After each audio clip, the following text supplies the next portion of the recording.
Hi, today I'm going to be running you through my digital learning guide for students studying psychology. Please pause to take a quick look at today's learning objectives.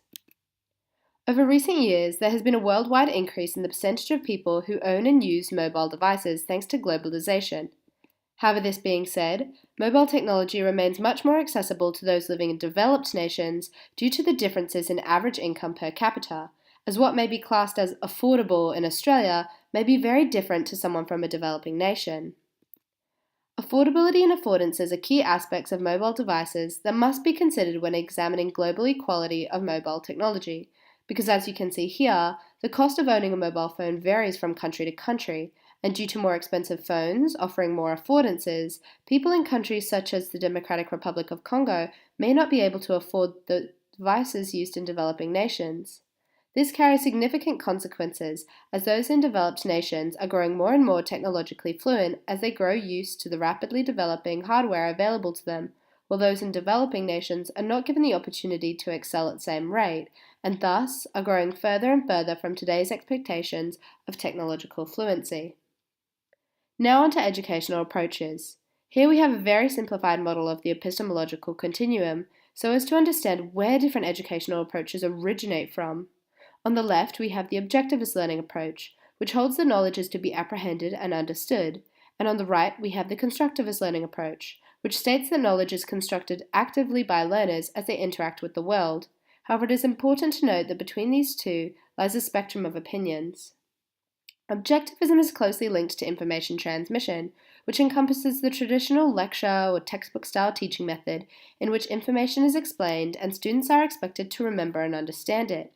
As you can see, this teaching method only satisfies the bottom two levels of Bloom's taxonomy, a hierarchy of cognitive abilities in order of complexity.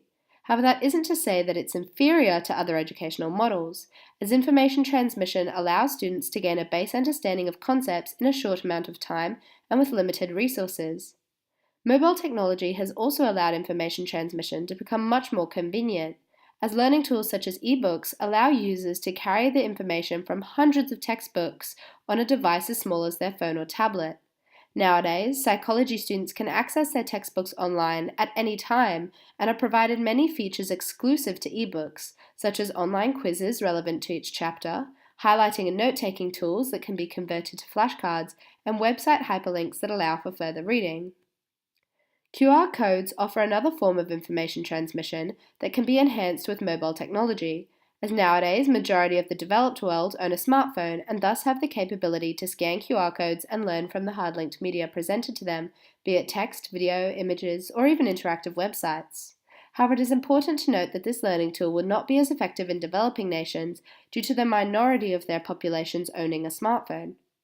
QR codes are indeed a form of information transmission. However, unlike ebooks, they align more closely to the constructivist learning approach than objectivism, as they promote situated learning. If you wish to learn more about situated learning, simply scan the QR code on this slide. On the other end of the spectrum, we have theories such as social constructivism, which is a contemporary view that emphasizes the role of social factors within learning. It holds that knowledge is directly derived from social interactions, collaboration, and active engagement with the learning material.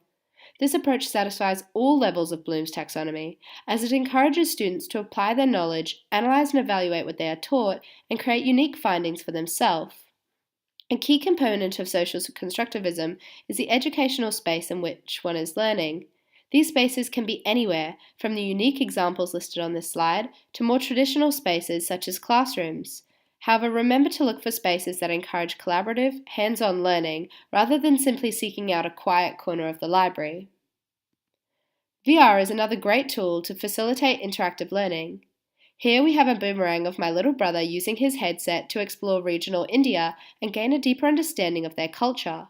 VR is predicted to transform psychology from diagnosis all the way through to treatment, so understanding its benefits and potential now will likely aid in your future studies.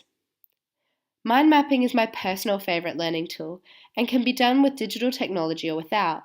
Here are some images from my psychology notebook, which is made up entirely of mind maps, as I find visual stimuli to be the most prominent within my memory. Please pause to read about my feedback and response.